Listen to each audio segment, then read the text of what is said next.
Muy buenas noches. Nos encontramos el día de hoy con Roselina Calisto, ingeniera química, docente universitaria con una amplia trayectoria, todo lo que tiene que ver con riesgos laborales, tiene una maestría en seguridad, salud y ambiente.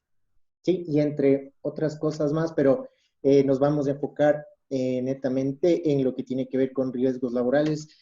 Muchas gracias por haber aceptado la invitación, ¿sí? Bienvenida a este espacio.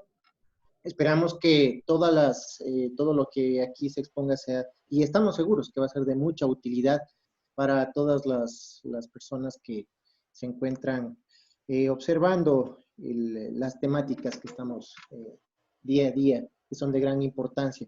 Bueno, les dejo, el espacio es todo suyo. Roseline, muchas gracias nuevamente y coméntenos pues cuál es el tema que hoy nos trae a colación. Gracias, Julio, por su invitación. Realmente me siento muy complacida de estar en esta entrevista con usted. Y lo que quisiera es enfocar los temas de actuación frente al COVID en el marco de, no de una forma exhaustiva, pero de lo que el gobierno, el país en general, ha venido definiendo a fin de que todo el desarrollo de las actuaciones, tanto a nivel de país como las que se han dado dentro de los centros de trabajo que están abiertos y los que futuramente se abrirán, vayan coadyuvando todos, haciendo la sinergia para enfrentar a la pandemia. Esta situación ya no solamente es laboral, es una situación del país y del mundo mismo, pero lógicamente tiene una gran impacto, una gran importancia en el tema laboral, debido a que ahí va a haber un conglomerado de personas juntas. La exposición no necesariamente va a ser laboral, pero sí será un escenario en el que los trabajadores podrían contaminarse en cualquier momento de su desplazamiento a su centro de trabajo, y eso va a causar un impacto, como decíamos, en las actividades laborales, en la productividad de la empresa, y por lo tanto debemos conocer, debemos acatar las disposiciones y desde el punto de vista laboral también hacer la planificación para que el reingreso a las empresas sea lo más ordenado y más preventivo posible. ¿Le parece si comparto una pequeña presentación? Claro que sí, muchas gracias. Eso sí lo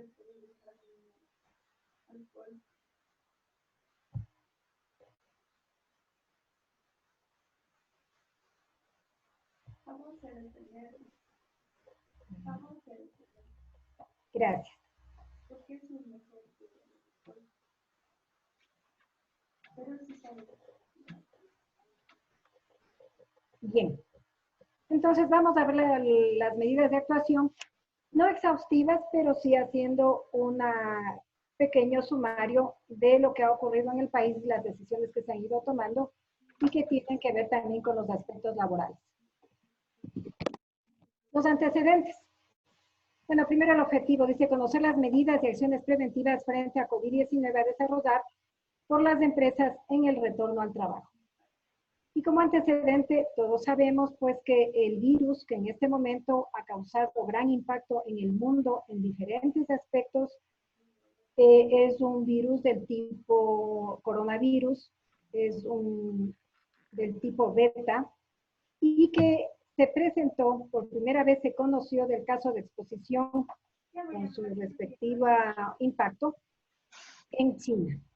El 31 de diciembre de 2019 fue cuando se conoció y estuvo asociado con un mercado en donde que se vendían especies salvajes, porque sabemos que a edad les gustan estos platos y bueno, es parte cultural de ellos, pero se dio un ambiente que fue muy apropiado para que un virus pudiese desarrollarse, mutar, fortalecerse, pasando de unos organismos a otros, y en un momento dado, pues, ya se empezó a notar todo el impacto en ese país y cómo fue llegando a diferentes lugares del mundo, hasta que la OMS ya lo declara como una pandemia.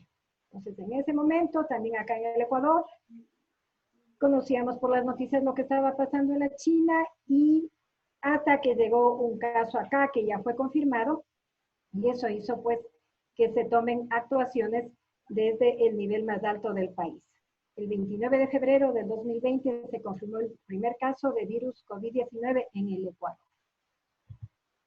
Entonces, de manera no exhaustiva, podemos indicar pues que la ministra de Salud declara estado de emergencia en marzo. Hay un acuerdo ministerial, el 2020-076, en donde que se expiden directrices de aplicación de teletrabajo. Acción muy importante, porque sabemos que la pandemia, que el virus, va a transmitirse de persona a persona y lógicamente uno de los sitios en donde que vamos a tener una mayor conglomeración de personas son en los puestos de trabajo. Entonces se tomó esta alternativa muy aceptada, se dieron directrices para la aplicación de la reducción, suspensión emergente de la jornada laboral durante la declaratoria de emergencia. El presidente el 16 de marzo, en su decreto ejecutivo 1017, ya hace la declaratoria del estado de excepción y empiezan a aparecer diferentes directrices desde los diferentes ministerios relacionados a un plan ya de retorno progresivo a las actividades laborales.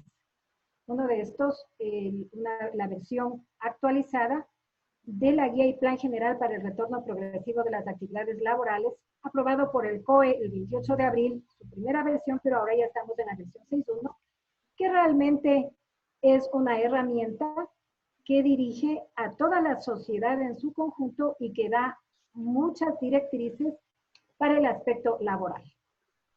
Tenemos también directrices para la reactivación económica a través del retorno progresivo del trabajo del sector privado.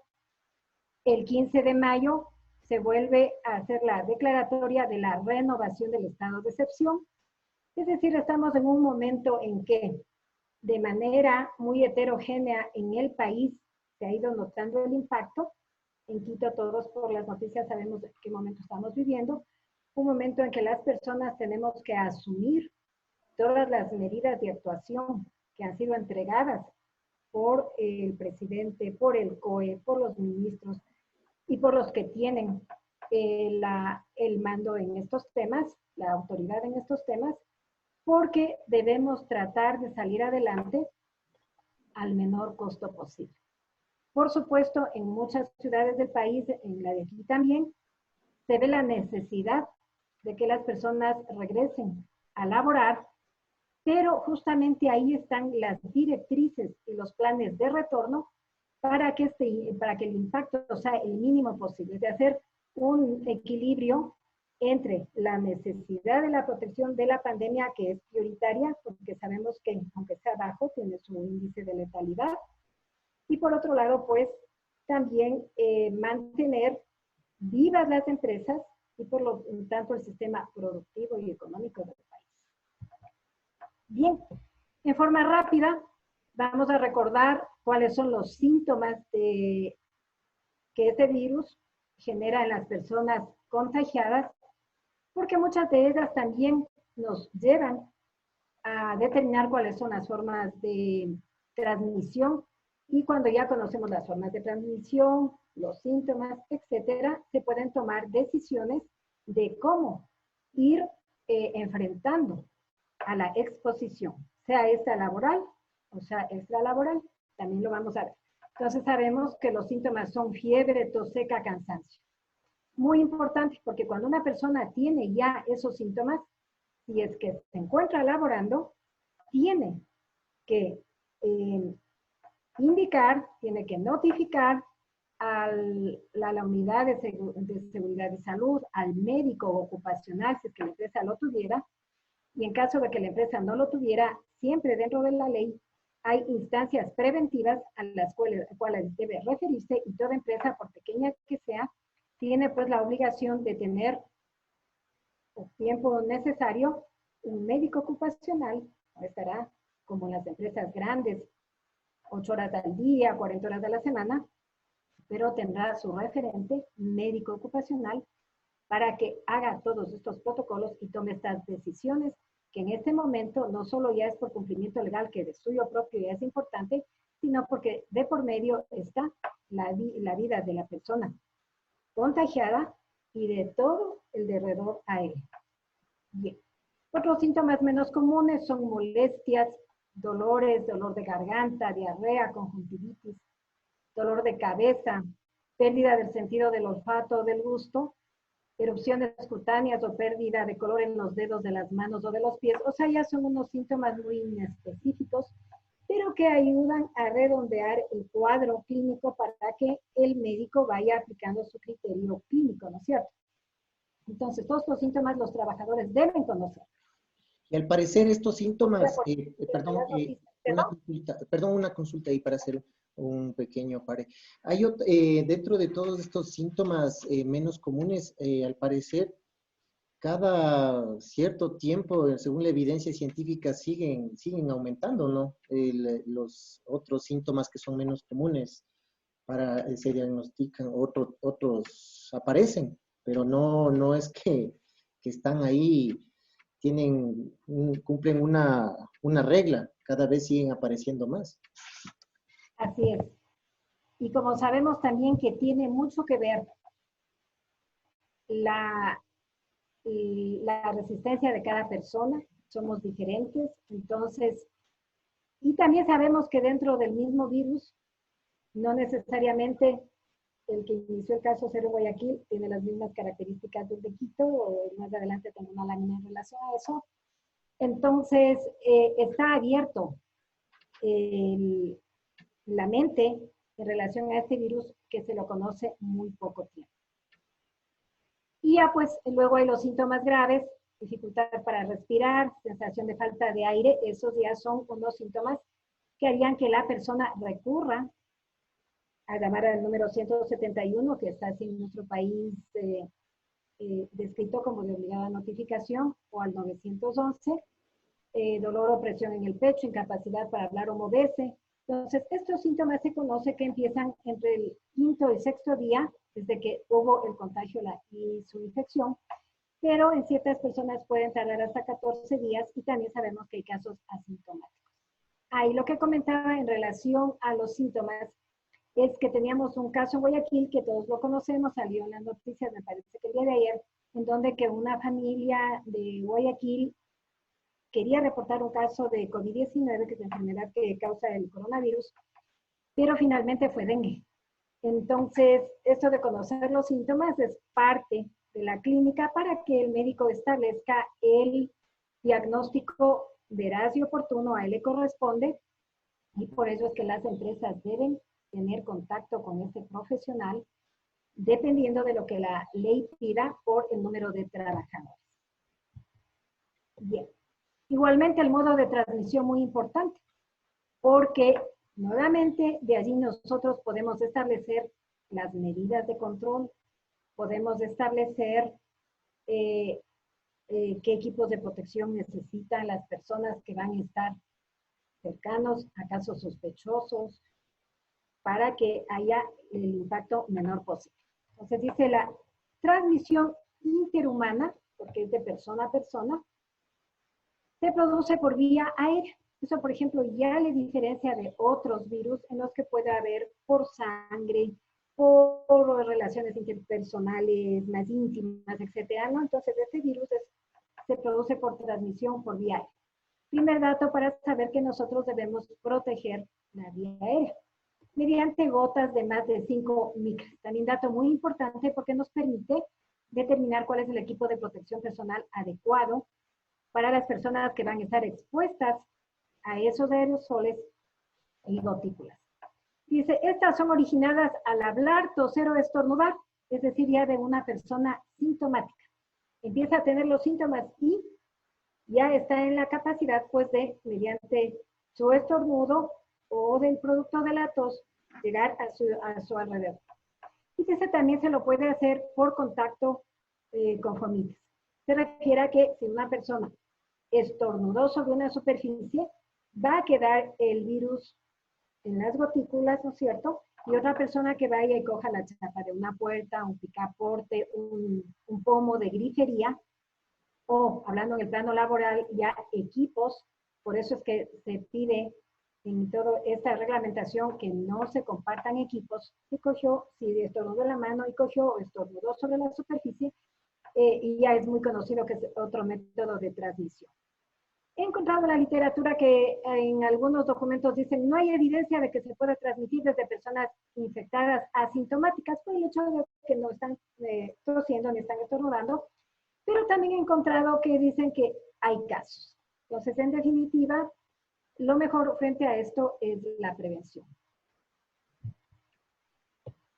Hay un tipo de exposición que es muy importante y que está realmente establecida para el personal sanitario, asistencial, con procedimientos que permitiría que lleguen hasta el médico los aerosoles y que se hacen en ciertos procedimientos de atención al contagiado, en el momento de salvarle la vida, de tratar de restituirle la salud en casos ya bastante avanzados.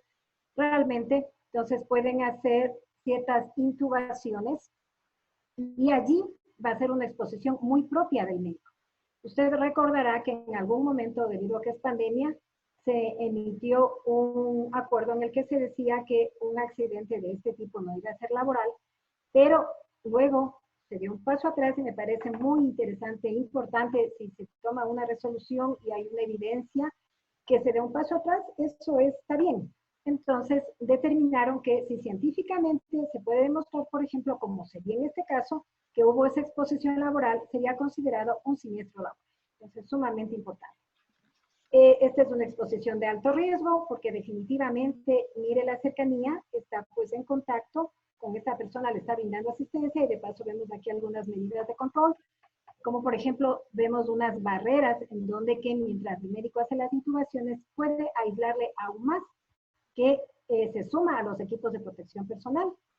Entonces son medidas pues que nos va dando ya el nivel de riesgo.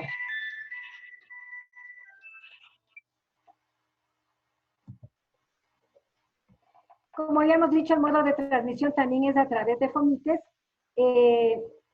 Vemos que hay una persistencia del coronavirus, del SARS-CoV-2.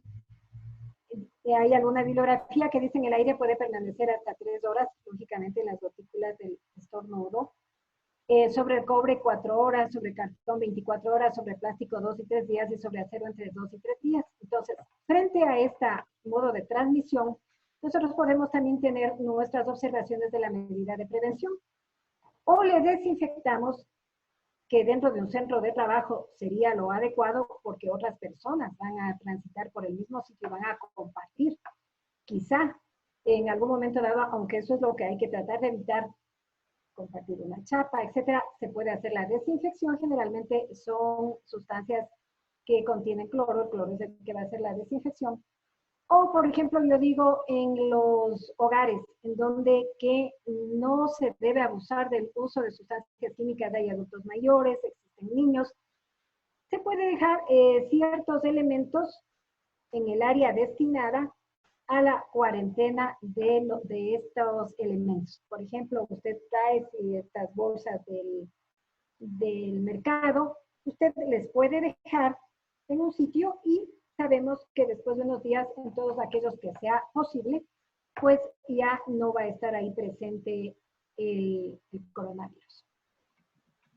Aquí, por ejemplo, vemos aquí, que se está desinfectando, equipos médicos se están desinfectando las calles.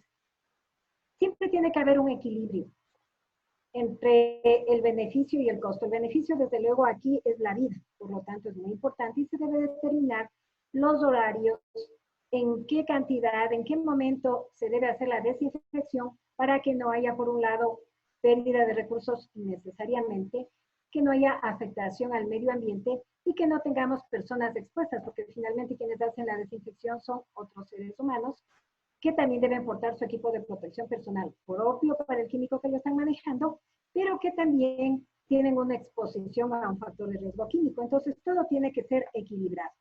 Y la afectación al medio ambiente, que como sabemos, podría dar lugar a una afectación fuerte. De lo que hemos visto de los medios de transmisión, entonces, ¿cuál es la prevención? Si es que una persona estornuda, y como muchos tenían la costumbre, espero que para ahora ya no haya, rápidamente lo que se ponía era la mano, ¿no es cierto? Entonces, ¿cuál es la medida de control frente a esa actitud? Dice, lavado de manos adecuado y frecuente. Un lavado que tenga un tiempo suficiente con jabón, de manera que pueda pues desactivarse al virus, que sabemos que tiene una capa lipídica y que el jabón le va a lesionar y por lo tanto le va a desactivar. La etiqueta respiratoria, que mucho se ha hablado sobre ello, que hay que ir concientizando a todos los niveles de la sociedad. La desinfección de lugares y superficies, porque ya vimos que puede quedar sobre las superficies. EPIs adecuados y proporcionales al riesgo. Entonces ahí viene la importancia de la evaluación de riesgo. A ver, dentro de esta actividad, ¿estamos en un nivel alto? ¿Estamos en un nivel medio? ¿Estamos en un nivel bajo? Para que haya ese equilibrio de costo-beneficio, sabiendo siempre que el beneficio es preservar la vida, en relación a los recursos, al uso, al desecho de EPIs, porque finalmente, ¿qué vamos a hacer con estos equipos de protección individual? Los vamos a desechar.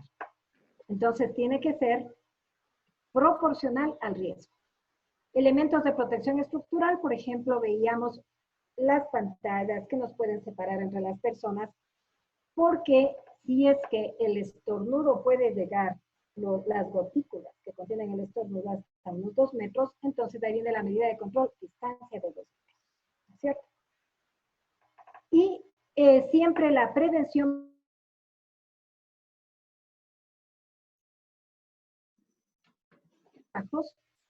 tenemos que actuar en las condiciones en las que los trabajadores van a ingresar, las condiciones higiénicas que van a encontrar y mantener, y las acciones que los trabajadores deben adoptar para mantener esa medida preventiva. Bien.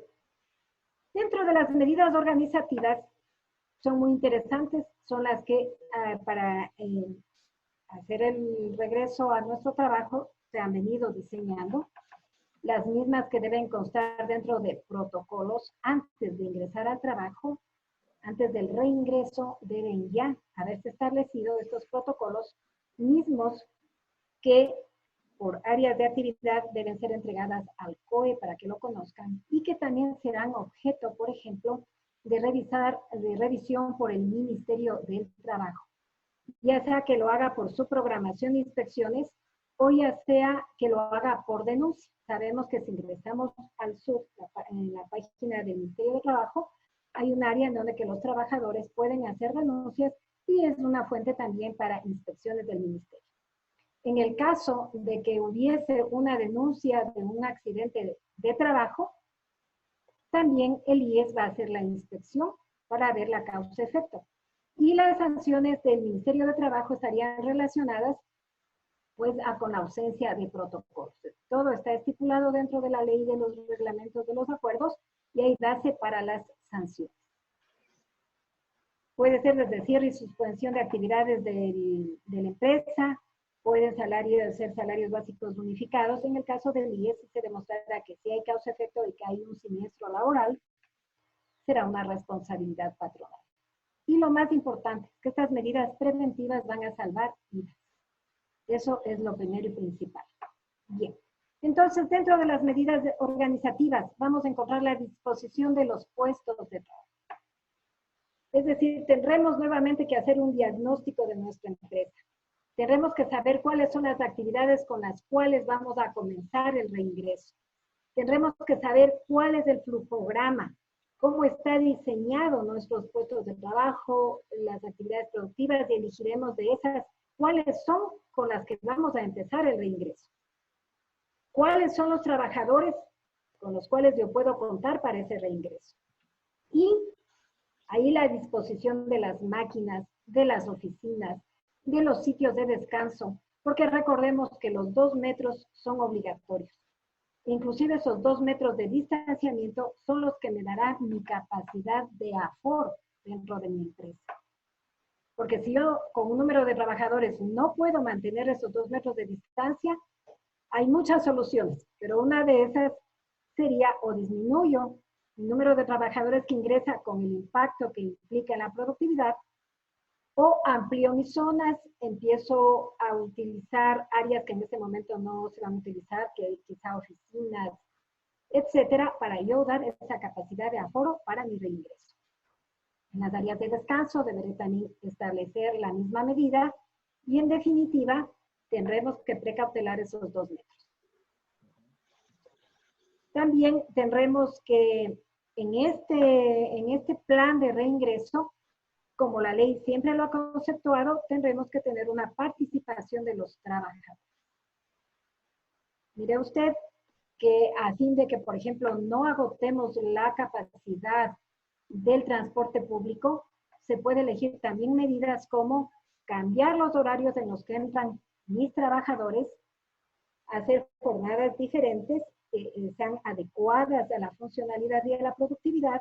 Es decir, hay una gama de posibilidades organizativas que me permite cumplir con esto, que desgraciadamente estamos viviendo con el virus. Está en la calle, está en la esquina, está al lado. Entonces, estas medidas, aparte de que son de obligado cumplimiento, nos va a salvar la vida. Bien, entonces yo quisiera hablar un poco en el marco de la guía y plan general para el retorno progresivo a actividades laborales. Esta guía y plan que la encontramos ya en el internet, que está actualizada al 12 de mayo, realmente es un elemento de consulta muy interesante, porque le va indicando a nivel nacional las decisiones que se van tomando y también a nivel de empresas y de gremios cómo debemos manejarnos.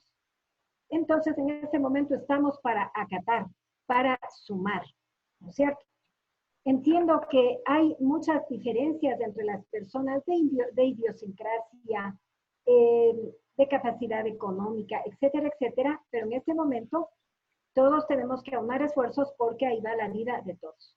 Y va también la posibilidad de reintegrarnos a la actividad económica y que el país continúe con la vida como ojalá nunca se hubiera detenido.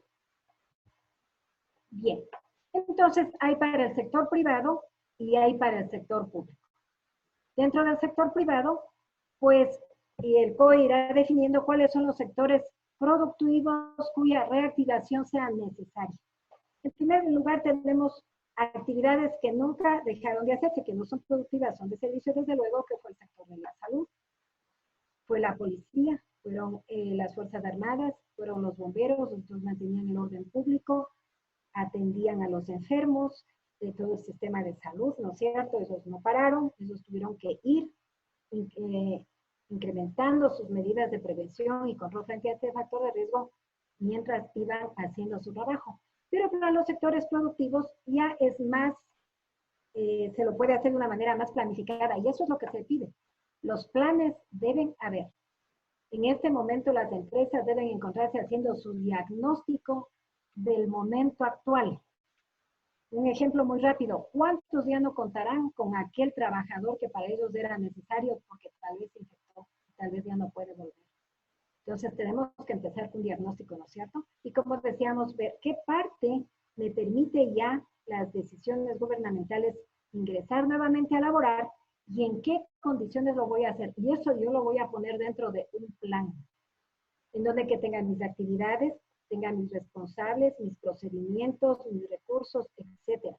De tal manera que tengamos la guía de cómo vamos a hacer el reintegro seguro frente a este riesgo que tiene un grado de letalidad, así sea bajo como dijimos, pero tiene una estadística de letalidad. Bien. Entonces, aquí es importante identificar las características de los puestos de trabajo y realizar una evaluación del nivel de riesgo.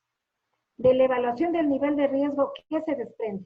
Todas las medidas de control adecuadas que yo voy a dar. Habíamos dicho que tiene que ser proporcional al riesgo. Entonces, a mí me interesa saber cuál es ese nivel de riesgo.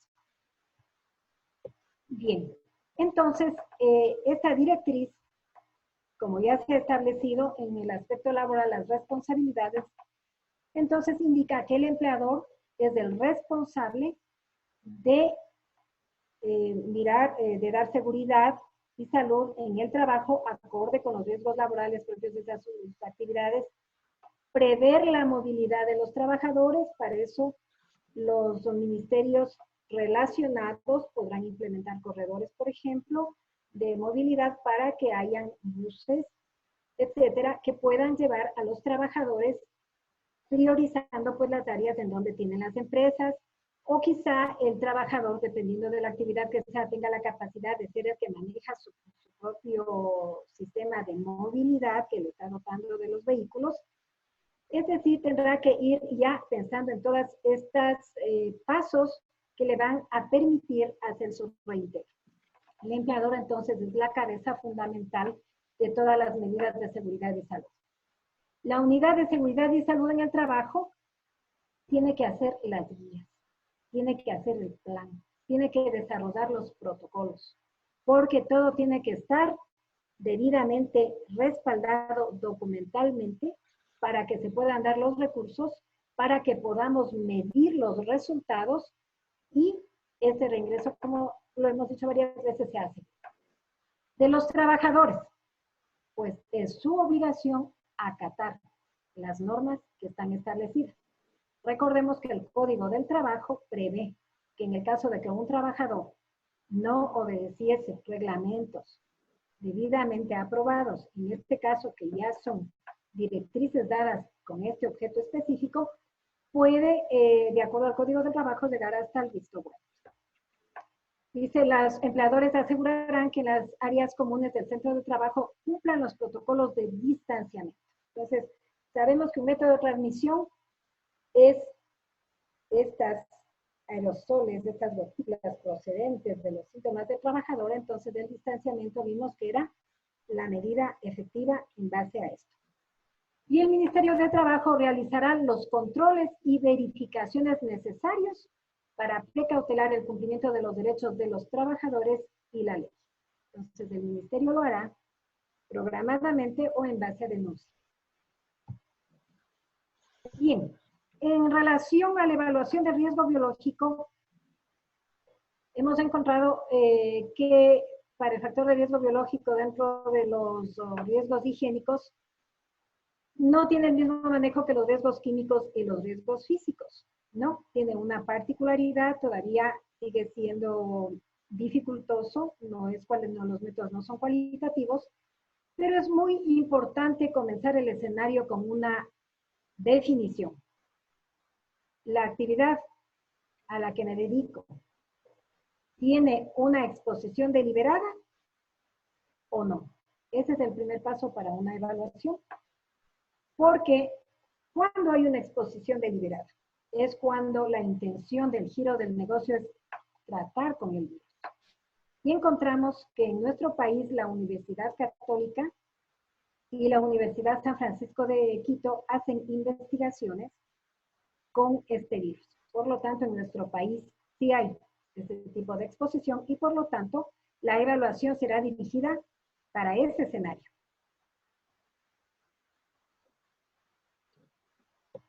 Aquí tenía esta noticia, por ejemplo, decía Universidad Católica. Determinar el comportamiento del coronavirus en la población ecuatoriana y entender su genética es uno de los objetivos de la Pontificia Universidad Católica del Ecuador, que hizo la adecuación de un espacio de bioseguridad a sus instalaciones. Según Hugo Navarrete, director de investigación de esta institución, las instalaciones tienen un nivel de bioseguridad 3, único en el país. Entonces, el nivel de bioseguridad está dado por el nivel de contención, más las correctas prácticas y procedimientos de trabajo, que es lo que se debe hacer en la exposición deliberada. También aquí la Universidad San Francisco dice que está estudiando, en marzo dice, lograron secuenciar el genoma completo de una cepa del virus que produce COVID-19 y que se mueve en el Ecuador. Exposición deliberada. Entonces, si vamos a hablar de las dos universidades, la evaluación de riesgo que yo haga en esos laboratorios tienen un escenario. tienen unas condiciones. Y lo que yo haga en las aulas, lo que haga en las canchas, etcétera, tiene otro escenario. Entonces, eso debe quedar claro.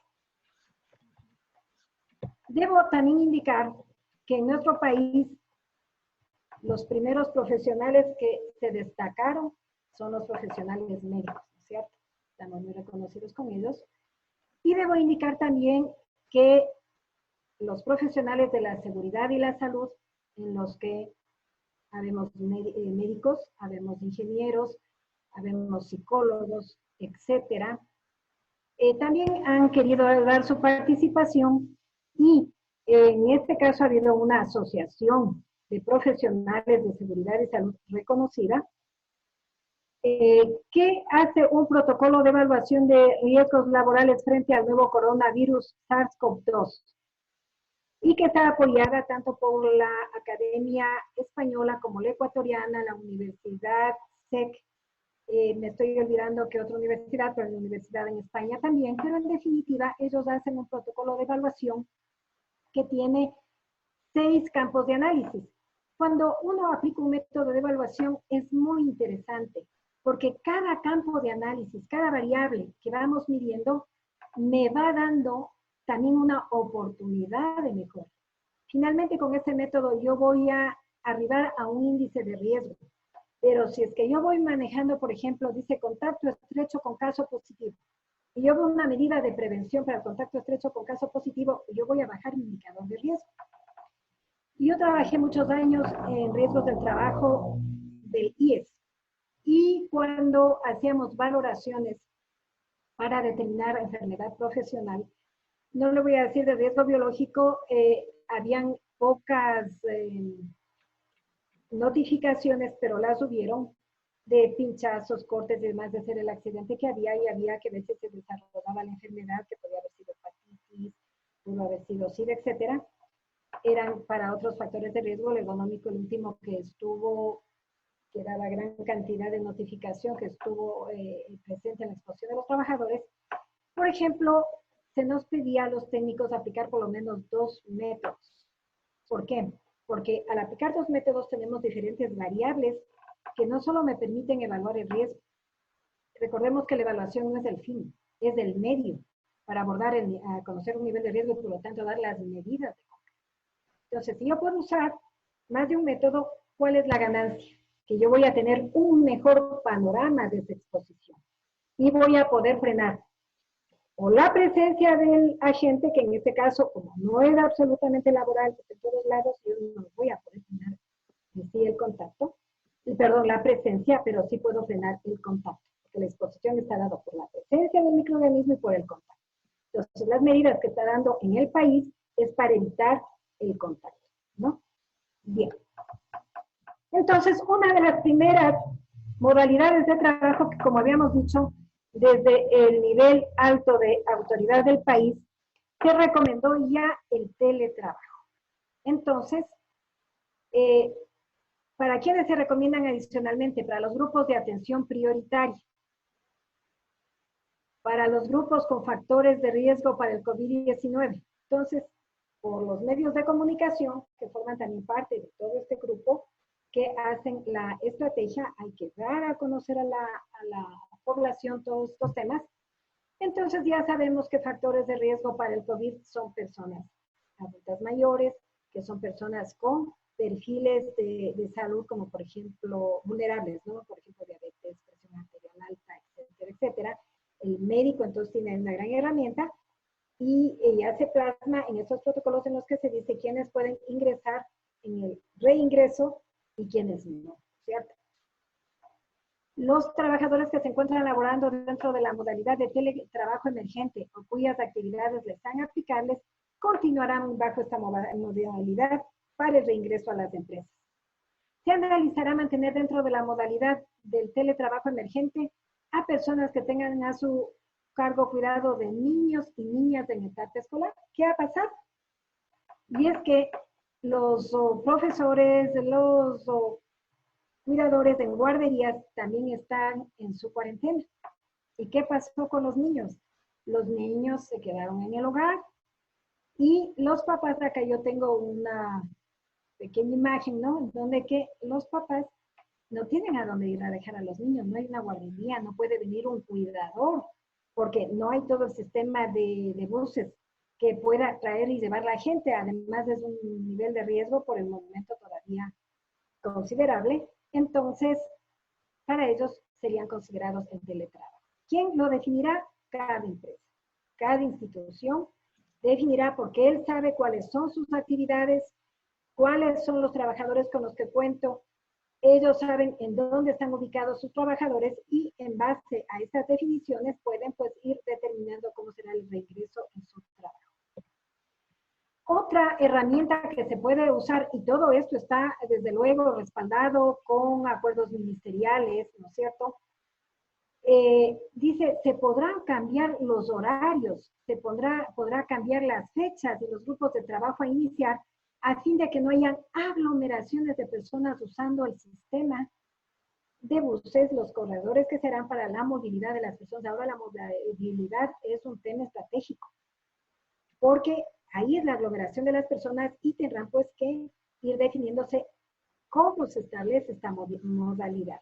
Y ahí nuevamente, como dijimos, habrá que tener la medida preventiva, que recordemos que las medidas sobre todo son el distanciamiento, la etiqueta respiratoria, el lavado frecuente de manos, la desinfección de las superficies de trabajo, porque dijimos, la gente estornuda y ahí tiene su permanencia, y el equipo de protección individual. Desde luego hay medidas estructurales también, como por ejemplo pueden ser pantallas para separar a las personas de los sitios que no podamos cumplir los 2 metros, pero al reinicio de trabajo, al reinicio de actividades de las empresas, hay que cumplir con esos 2 metros. Es decir, hay que cumplir la norma, está así diseñada.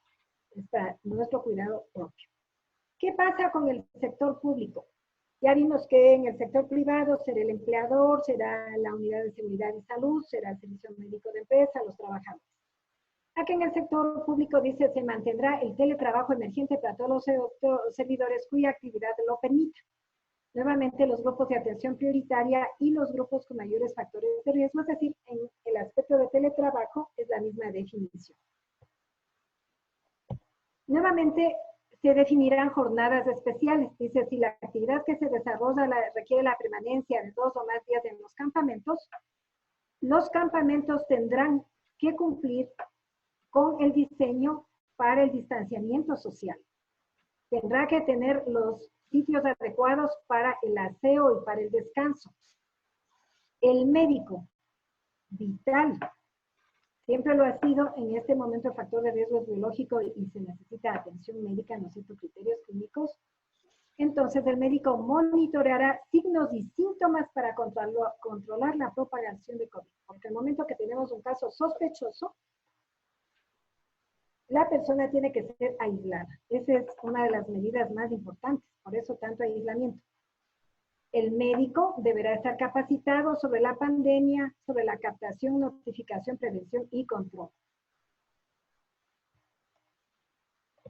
Si la institución labora en turnos, se podrá elegir, dice, debido a la prestación de un servicio, justifique la necesidad de cumplir actividades presenciales ininterrumpidamente durante las 24 horas del día o en periodos de tiempo, dice, de mayores. Nuevamente, la importancia de las áreas, asegurar las áreas comunes, cumplan los protocolos de distanciamiento. Aquí podemos ver unas personas que están comiendo. En un momento más adelante ya podemos decir, bueno, estas pantallas me van a servir, tal vez ya no estoy cumpliendo los 2 metros y puedo manejarme de esta manera, pero como vengo repitiendo en este momento hay que cumplir lo que está escrito y determinado por las autoridades. Se deberá monitorear constantemente los síntomas de los servidores públicos, claro, de los trabajadores en general, a fin de controlar la propagación del COVID, para lo cual se observarán los protocolos de higiene emitidos por la Autoridad Sanitaria Nacional, que como hemos dicho, hay guías, hay procedimientos, hay protocolos que han sido realmente ampliamente difundidos. Talento humano, nuevamente, hará algo parecido a lo que dijimos en el sector privado, analizará la pertinencia de si esos trabajadores necesitan presencialmente estar en el puesto de trabajo o si pueden elaborar con teletrabajo. En el teletrabajo, definitivamente los grupos de riesgo lo tendrán que hacer, los servidores que cuidan niños en edad escolar, También dependerá del servidor y su movilidad. A lo mejor el trabajador vive en un sitio donde que no tiene la facilidad de llegar, obviamente no.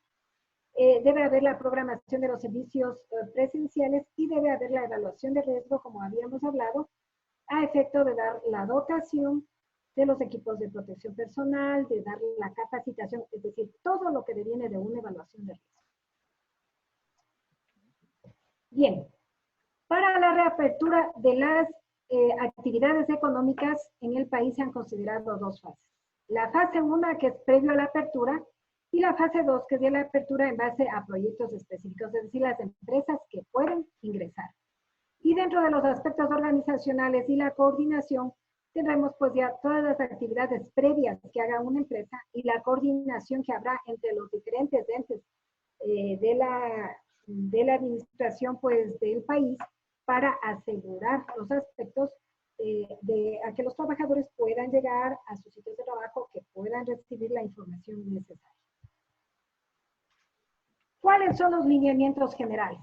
Dice, personas que no pueden asistir al lugar de trabajo, este es un lineamiento. De inicio, ¿quiénes no deberán contarse dentro del plan de reinicio de actividades? Persona con sintomatología asociada hasta descarte de caso positivo. Lógicamente, si una persona tiene los síntomas que inicialmente habíamos dicho, esa persona no podrá ingresar. Es lo lógico y lo primero, ¿no? Personas que han estado en contacto estrecho con casos confirmados, por lo menos los 14 días en donde que ya podría desarrollar sintomatología. Entonces, ellos no podrían, y como hemos venido siendo grupos prioritarios de atención prioritaria frente al riesgo, adultos mayores, esto será determinado por la evaluación del médico ocupacional. Que como venimos diciendo, tenemos los gestores de seguridad y salud, aunque en muchos casos no será un factor de riesgo laboral, pero sí un gran impacto, porque si tenemos trabajadores que empiecen a hacer su aislamiento, entonces el impacto que va a haber en una empresa que ya contaba con esos para el reinicio de actividades. ¿Cómo será el desplazamiento al lugar de trabajo y retorno a su hogar? Muchos van a usar transporte público, bus de la empresa u otro medio de transporte. Se deberá mantener la distancia interpersonal. Entonces vemos casos en donde que están señalados los puestos que no pueden ser usados y las personas deberán usar mascarilla. Eso está determinado, está escrito y hay que hacer. Muchas personas lo harán a pie, en bicicleta, moto o scooter. Tendrán que usar la mascarilla y tendrán que hacer una distancia también interpersonal. Y habrá personas que prefieran su mismo vehículo, que definitivamente sería la manera más segura de llegar a su destino. ¿En qué se apoyará la seguridad en estos desplazamientos? En procesos de desinfección de las unidades, la limpieza y desinfección de manos de las personas antes y después del uso. ¿Con qué frecuencia serán los procesos de desinfección? He ahí estará el criterio del técnico que asesore a esas empresas o el técnico que sea ya de rol de esa empresa. Ahí estará el criterio porque tendrá que hacer una evaluación del riesgo, a ver con qué frecuencia se utiliza, cuántas personas tienen. Sabemos que habrá un aforo en relación a la distancia interpersonal, pero ellos ya irán diseñando pues estas necesidades de diseñando estas medidas de prevención y control. A propósito de esta lámina donde que una persona se lava las manos, y quiero hacer notar que en este caso él puede abrir y cerrar la llave con el codo. Creo que van a pasar a la historia los modelos de las griferías de pomo, en donde que usted tiene que entrar en contacto antes y después, y como no quiere desperdiciar agua con la mano enjabonada, le cierra y cuando vuelve a abrir ya está enjabonada. Entonces, hay que ir pensando en los picaportes, de las chapas, en todos los elementos de uso común de varias personas. ¿Cuál es el diseño que me asegure que no voy a entrar en ese sistema de transmisión de fomites? Entonces, de aquí en adelante los arquitectos tienen mucho que hacer en eso, ¿verdad? Seguridad en el trabajo. Está definida la seguridad en el trabajo y comenzará lógicamente con una capacitación sobre los protocolos, sobre las decisiones gubernamentales en relación a estos temas de la protección frente al COVID. se indicará pues la forma adecuada de lavado de manos. Sabemos que no ha sido una costumbre que las personas lo hagan por 20 segundos, ¿no es cierto? Yo conversaba con una amiga mía que es médico en una empresa florícola. Me decía, es lo más difícil querer que una persona se lave las manos 20 segundos. Sin embargo, tenemos que abordar allá. Tenemos que estar dando y cavando hasta que lo haga un hábito. ¿Y por qué lo tiene que hacer un hábito? Porque recordemos que estos trabajadores van a estar con protocolos, con inspecciones dentro del puesto de trabajo, pero ellos luego van a ir a su hogar y va a cambiar el escenario. ¿Y qué va a pasar? Que todas las medidas que acá yo estoy implementando, con toda la técnica y lo mejor de mi conocimiento y experiencia, allá pueden irse al traste. Entonces es importante estos hábitos y convencer a las personas que ellos tienen que ser efectos multiplicadores dentro de sus ambientes familiares. Bueno, ahí vemos que habrá procesos de desinfección, habrá el uso de EPIs y habrá la distancia entre las personas y cada empresa irá diseñando su protocolo siguiendo el flujo desde que inicia la actividad, mientras desarrolla el proceso hasta que sale, cuáles son los equipos que va a tener, como por ejemplo dispensadores de jabón, dispensadores de alcohol del 70%, en dónde se va a usar, cuándo se va a usar, con qué frecuencia, quién es la persona que pues, va a aportar para esas acciones. Es decir, todo tiene que quedar un plan escrito. Ese es en el previo, porque ya lo que yo tengo que cuidar cuando entren los trabajadores es que en el desarrollo la gente lo utilice. Bien. Dice, al ingreso, ¿qué será necesario? Registrar información de salud. Hay un anexo dentro de esta guía en la que nos indica cuáles son los ítems que deberá empezar rellenando el médico ocupacional en relación a la persona, en donde que podrá determinar, por ejemplo, sus contactos anteriores, sus factores de riesgo propios, etcétera, etcétera, que ya le va a confirmar ese perfil de esa persona. Es importante la toma de temperatura. Sabemos que es un síntoma, ¿no es cierto? Uno de los síntomas. Y si es que tenemos personas que tienen fiebre, lógicamente no van a reingresar. Y se recomienda, se aconseja tomar a la entrada y a la salida. Y esto sí es diario. Menos mal el comprar un termómetro como debe ser, pues que no entre en contacto con la persona. No son realmente caros, podríamos decir, es una acción que se la puede hacer relativamente fácil, accesible. Entrada al trabajo de forma escalonada, como habíamos dicho, a fin de evitar aglomeraciones en el transporte, espacio físico necesario. Evitar desplazamientos innecesarios. Por ejemplo, usted y yo estamos hablando a través de Zoom y esas son las medidas que ahora se propondrán, pues inclusive muchas veces para la capacitación de los trabajadores. Estamos hablando de un amplio grupo de empresas, como habíamos dicho, desde la investigación aquí en nuestro país, de las que ya ellos están trabajando con el mismo virus. Tenemos el sistema de salud en donde los médicos están haciendo intubaciones al paciente en su peor momento de carga viral. Tenemos los trabajadores que brindan apoyo a las casas de salud.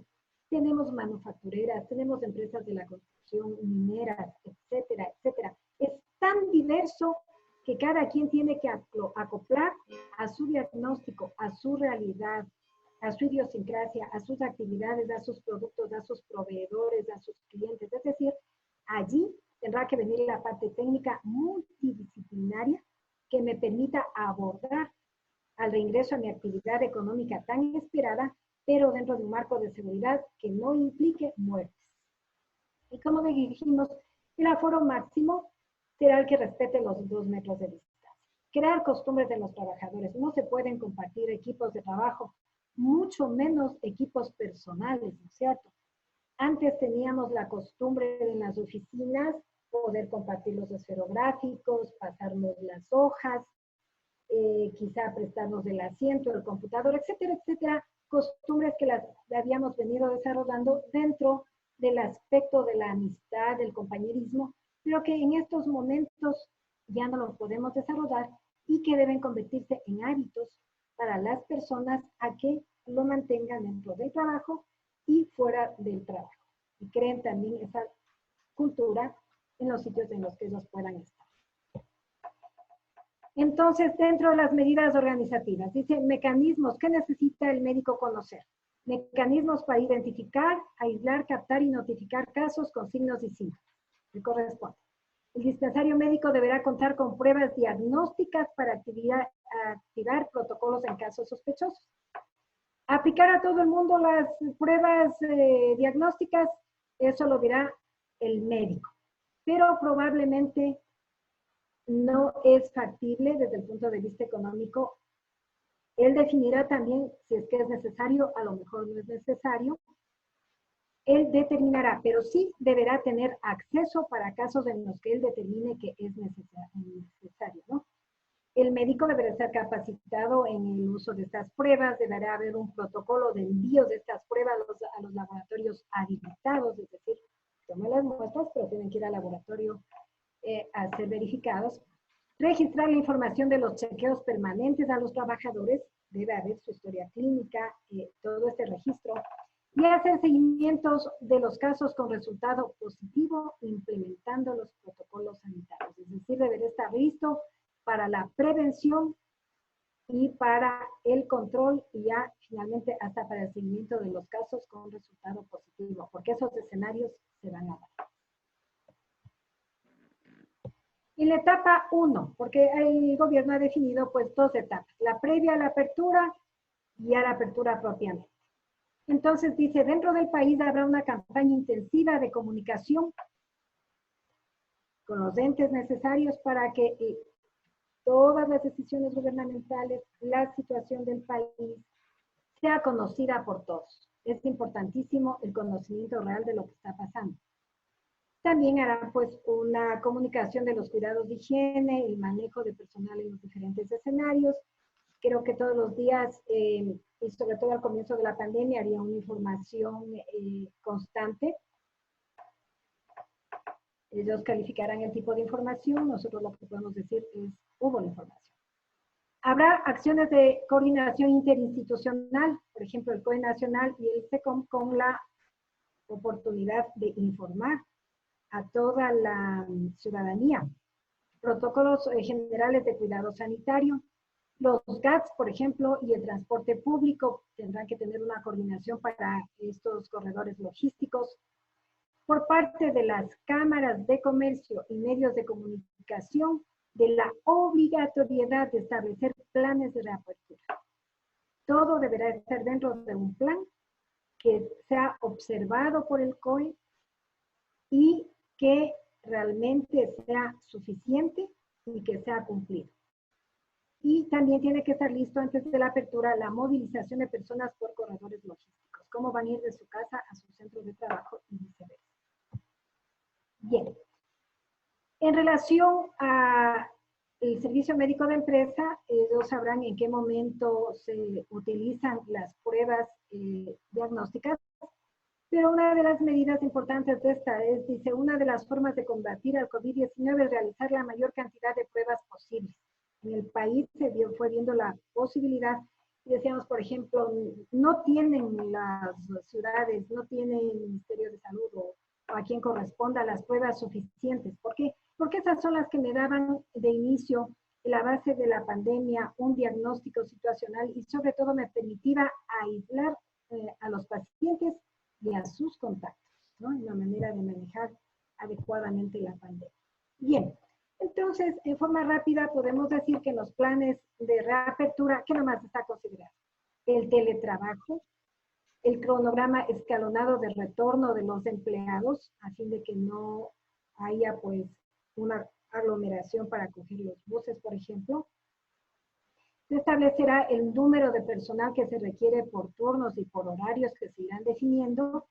Se establecerán horarios de entrada y de salida diferentes. Habrá planes de movilización de sus trabajadores, usos de corredores, como habíamos dicho.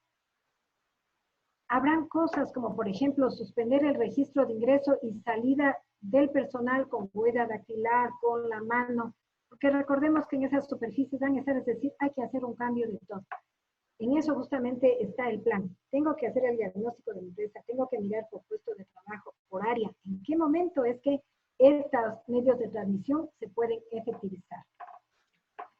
Y como habíamos dicho, pues quienes pueden y quienes no pueden asistir en este reintegro. Ya en un momento más adelante, probablemente ya nos estará hablando de personal de 60 años, ¿no es cierto? A lo mejor es un momento en que sí lo pueden hacer. También se considerará los planes de limpieza, de fumigación, control de temperatura de las personas, la distancia, socializar todos los protocolos entre el sistema médico y en definitiva proveer a los trabajadores de todos los artículos digitales. Sabemos que tienen que lavarse las manos. Entonces, ¿qué es lo mínimo para lavarse las manos? El número adecuado en las diferentes áreas de los lavamanos, tendrán que ser dotados de jabón, tendrán que ser dotados de las toallas, ojalá desechables, y tendremos que pensar también en cómo manejar todos estos que van a crear, por ejemplo, los EPIs utilizados, las toallas desechables, etcétera, etcétera. Todo eso tendrá que estar en el plan debidamente fundamental.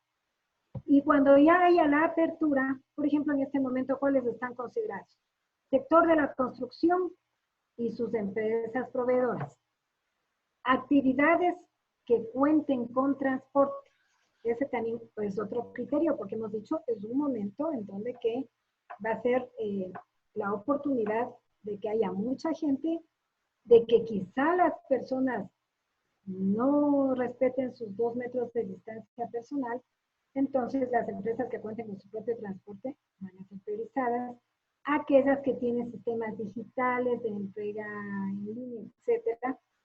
Actividades que ofrezcan servicios de limpieza y desinfección vinculadas a estas otras empresas.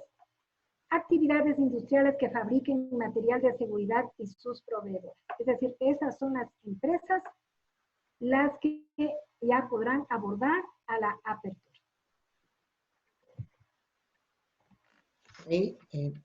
Una consulta. Bueno, de hecho, unas preguntas que justamente aquí tenía, estaba yo anotando. ¿Qué se hace con qué podríamos hacer con el personal? Se había mencionado en láminas, que superan los 60 años y que corren mayor riesgo de contagio. Ya. Bueno, cada persona tiene su propio perfil de salud. Entonces, el médico podrá determinar cuáles pueden en una segunda etapa asistir o no. Mientras tanto, para los mayores de 60 años, cuando su actividad así lo faculte, pueden hacer teletrabajo. Porque también vamos a tener personal de menos de 60 años, pero que, por ejemplo, tengan condiciones preexistentes que le hagan personal vulnerable. Entonces, probablemente en algún momento digan personal mayor de 60 años puede asistir. En este momento, como le digo, está escrito, pero también es un momento, nada más.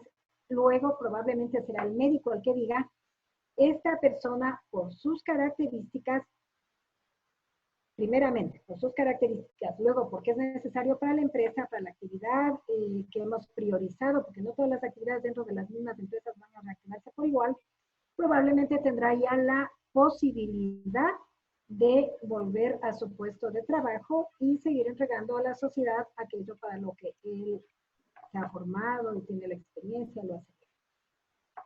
Interesante. Con el uso de la mascarilla, ¿se debe utilizar durante toda la jornada laboral con la mascarilla? Ya. Entonces vamos a recordar lo siguiente. ¿Por qué es que usamos la mascarilla? Porque hay diferentes tipos de mascarilla. En primer lugar, la persona con síntomas y en general en este momento de la estrategia frente a la pandemia, todos debemos usar la mascarilla cuando vamos a estar en contacto con otras personas. Entonces, es para que el momento en que una persona con síntomas estornude, tosa, no vayan esos aerosoles y lleguen, se dice que aproximadamente 2 metros, pero si yo en mi puesto de trabajo tengo la distancia interpersonal de 2 metros y ojalá más, esas personas, si yo estoy solo en mi oficina, por ejemplo, Si una persona está sola en su taller, ella no va a requerir si es que no tiene síntomas. De hecho, ya dijimos, las personas que tienen síntomas no son las adecuadas para el reingreso, ¿no es cierto? Entonces, sí tenemos que respetar los espacios públicos y comunes con nuestra mascarilla, pero en el momento de trabajo, si es que él está solo, si las otras personas están aisladas, no tiene síntomas, no tiene fiebre, y eso ya se ha verificado, la persona sí puede sacarse su mascarilla. De hecho, todo el mundo ahora sabemos lo que es portar una mascarilla, ¿no es cierto? Eso los trabajadores lo sabían desde hace mucho, por eso es que el equipo de protección personal era lo último a lo que se dirigía a recurrir como lo que es, pero en consideración a la seguridad propia y de los demás, podemos pensar que en sitios en donde yo estoy solo, yo sí me puedo sacar la mascarilla, o estoy con suficiente espacio con los demás, en donde que haya el espacio para que mi protocolo no vaya al traste. En el caso, por ejemplo, en el caso que ya tengo yo que salir a la casa o de la casa al trabajo, ¿tendría que usar, sería como recomendable usar la misma mascarilla que utilizo a diario en el trabajo? ¿Es una diferente? ¿Cuál es la recomendable? Mire, lo adecuado sería que sea otra. Yo sé que aquí va a haber una situación económica que va a limitar muchas cosas que no deberían limitarse, pero lo adecuado sería eso. Cuando una persona llega a su puesto de trabajo, dice la normativa que debe usar otra ropa, ropa de trabajo, ¿no es cierto? Aparte del equipo personal, es ropa de trabajo, deberíamos, la ropa con la que vamos al trabajo y con la que regresamos a la casa debería ser diferente. Esto desde hace mucho tiempo se promulga. El equipo de protección personal también debería ser diferente. Si usted lo usó en la empresa, ya ha pasado horas, ¿no es cierto? Inclusive ese equipo ya debe estar humedecido, debe estar ya saturado de otro tipo de contaminación, y llevarlo a la casa no sería lo adecuado. Lo ideal sería que sea otro. Interesante. Y una consulta más. En el caso de que una empresa, bueno, se dedique a los servicios y sea más de tipo administrativo, y obviamente cumpliendo la distancia, el distanciamiento de los 2 metros, ¿cómo sería la recomendación, por ejemplo, de una fumigación? ¿Cada qué tiempo sería adecuado? Considerando aquello, ¿no? Que la población flotante no es tan elevada, estamos hablando de unos 10, 20 a la semana, y adicional que no está toda la población trabajadora, se cumple el espacio de los 2 metros, pero ¿con qué frecuencia se recomendaría hacer este tipo de fumigación? Mira, el técnico debe hacer esa valoración. Yo, sin los datos pertinentes, sino en forma algo general, sí le diría que por lo menos una vez al día. Pero el técnico que va a tener todos los datos, que va a saber qué tipo de población tenemos. Bueno, usted me hablaba de una oficina administrativa. Lo primero que tendríamos que preguntarnos es cuántas de esas personas pueden hacer teletrabajo, aunque no sean mayores de 60 años, etcétera, condiciones. Pero si es que esa actividad la puede hacer por teletrabajo, lo debe hacer. Eso sería lo primero y principal. Segundo, si es que las personas, desgraciadamente este periodo de ventana en el que los síntomas no se presentan, dice de 5 a 6 días y a veces hasta 14 días, nosotros no sabemos si la persona esté ya, lo más probable es que él ya esté, quizá tosió o estornudó, aunque no sean los síntomas tan fuertes, todavía no tiene fiebre, pero ya podría estar esparciendo, ¿no es cierto? Entonces, las gotas y conteniendo el virus, entonces ahí la importancia de la mascarilla, pero habíamos dicho, si está solo en la oficina, podría sacarse. Ahí, por ejemplo, sería importante una desinfección. Yo diría por lo menos diaria, podría ser al terminar la jornada o podría ser antes de comenzar la jornada. Son dos momentos en los que se ha venido acostumbrando, porque para muchas actividades, por ejemplo, no se acostumbraba este tipo de medidas de prevención, pero hay una cantidad de empresas en donde que ya se utilizaban los pediluvios, por ejemplo, las empresas en donde que se hace procesamiento de carne, desde la crianza, vamos a decir, voy a sentar al término lechones, en donde que hay crianza de lechones. Cuando yo, por mi actividad anterior, iba a hacer inspecciones, yo pasaba primero por pediluvio, luego pasábamos por esclusas, teníamos que bañarnos, cambiarnos absolutamente al otro lado de la ropa, al otro lado de la esclusa me entregaban una ropa que no era mía, que lógicamente estaba recién lavada y planchada.